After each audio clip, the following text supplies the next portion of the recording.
This game is for you MMO healers out there. You too worried to join a dungeon? You're scared you're gonna mess up and the whole party's just gonna yell at you. You got no way to practice because of the fear of other players. If that ever describes you, then this game is perfect for you. You learn all the tricks to being a great healer, such as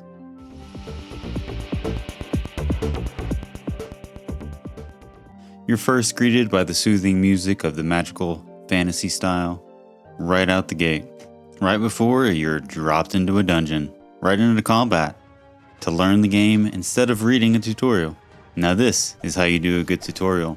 There's no reading message after message that you're probably going to forget and have to Google later. You learn by doing. Each time a new mechanic is introduced, you learn by doing it. Right after this little tutorial battle, you're dropped into the Hidden Haven hub world.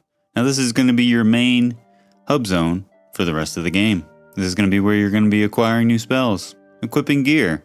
Unfortunately, only the healer can be equipped, but the stats do affect the whole party. You can upgrade gear here, set up your talent points and masteries, and view your stats. Speaking of talents, there are 4 different class specializations available, each which have a very unique playstyle. You've got your druids, which specialize in heal over time and mana regen. You've got your priests, which specialize in shields and AoE healing.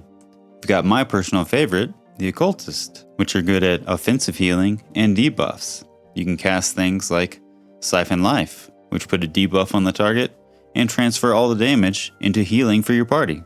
And then you have the paladin, which is good at single target heals and defensive spells. The story of Mini Healer is that a meteor has landed and spread corruption inside this dungeon. We must cleanse the meteor to bring peace to the vault. However, the story doesn't really matter that much. You're there for the core gameplay loop. The core gameplay loop being fighting bosses. You fight boss, you get loot, you level up, you fight harder boss. The bosses have different difficulty levels. So if you get too strong for one, you can just up the difficulty. It'll add mechanics, add health, add damage, and just overall make them stronger and harder to fight. The higher difficulty adds several different mechanics, but it also adds better loot, better XP, and unlocks even more things. The boss mechanics mimic popular MMO boss mechanics, which is one reason this is going to be a great way to train yourself in MMOs as being a healer. You're going to have to do things such as dispel friendly debuffs, purge enemy buffs. You got to change targets constantly. You got to manage your mana. You got to don't stand in the fire. There's many more which become more complex throughout the dungeon. Usually adding several of these mechanics on top of each other, giving you more things to juggle and just overall improving your ability to handle more things at once. The loot drops are extremely fun. There's lots of loot to get. Think Borderlands style loot, where each loot is very unique. The stats are a bit random, kind of like Diablo, how you might be finding the same piece of gear, but it could have slightly varying stats depending on the role that you're going to get for that piece of gear. Now, most items that you gain are going to benefit certain talent specs. You might get something that buffs shields, which only certain talent specializations have the ability to cast shields. You might get items that buff certain classes like your Berserker or your Ranger party members. Now, these items and how they interact with yourself and your party members are a theory crafter's dream. You can really maximize your character and become pretty overpowered if you do it right. But it does require a bit of practice and research and trial and error. But that is also what makes this fun. Now, speaking of the different modes, there's also a boss rush mode. Now, this is a great alternative to the single target normal boss fights. You're going to fight a chain of enemies at once, usually 5 to 6.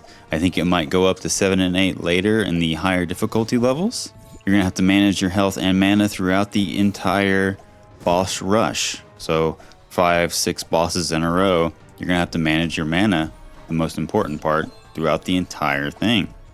However, this is going to be the best way to gain XP and loot. You can really gain amazing loot rewards and lots of it through this boss rush mode. Overall, the gameplay is super addicting and very fast paced. Each boss is only a couple minutes. The boss rush mode might be the longest encounter you're going to be fighting. As several bosses in a row, it's going to be a few minutes, maybe 5 to 10 minutes at max. This game pushes you to be better and learn your class. As the harder fights, you're just not going to be able to complete unless you really buckle down and learn your class, learn your talents, maximize your gear, maximize your talents, your mastery points, upgrade your gear accordingly.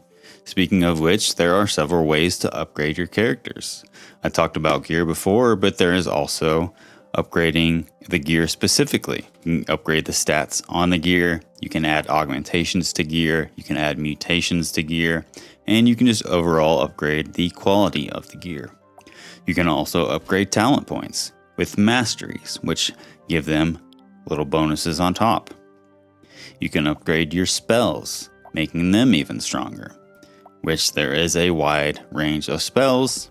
There's some basic ones, and then there's some based on whatever your specialization is. With all of these mechanics combined, it makes the game extremely fun to play. Like I said before, a theory crafter's dream, where you're trying to combine all of these different things into one to become the best healer and have the best party. Changing talents is easy, which allows you to respecs and try other specializations if you do feel like you want to do that. You want to try something else, you picked a specialization you don't really like, it's super easy to change. Same goes for your gear. The harder fights are going to pretty much require you to change gear and refine your talents. You might have to move a couple points around. Get some fire resist, maybe some ice resist, maybe buff your tank up if he's taking too much damage, which makes this game a great tool for any healers out there. After you've played this game, you're going to have no trouble going back to your favorite MMO and being a healer. You're going to get commended on how good you are. This game truly makes you a better healer. As somebody who is in a top 100 rating guild in the world, in World of Warcraft, this game is constantly challenging me, keeping my skills sharp, and even teaching me new things. And that's Mini Healer. Overall, it's a great game. It's super cheap on Steam, and I definitely recommend playing it. Even if you're not an MMO healer. If you're just a regular tank, maybe a DPS, and you want to try and see what it's like from the other side. Maybe get some empathy for the healer and see how hard their job is. The game definitely gets a recommend from me. If you've enjoyed this video, please consider clicking that like button. Give me a subscribe for more content. It really helps out my small channel. And remember, be kind to yourself. Thank you so much for watching. This is Citrus, out.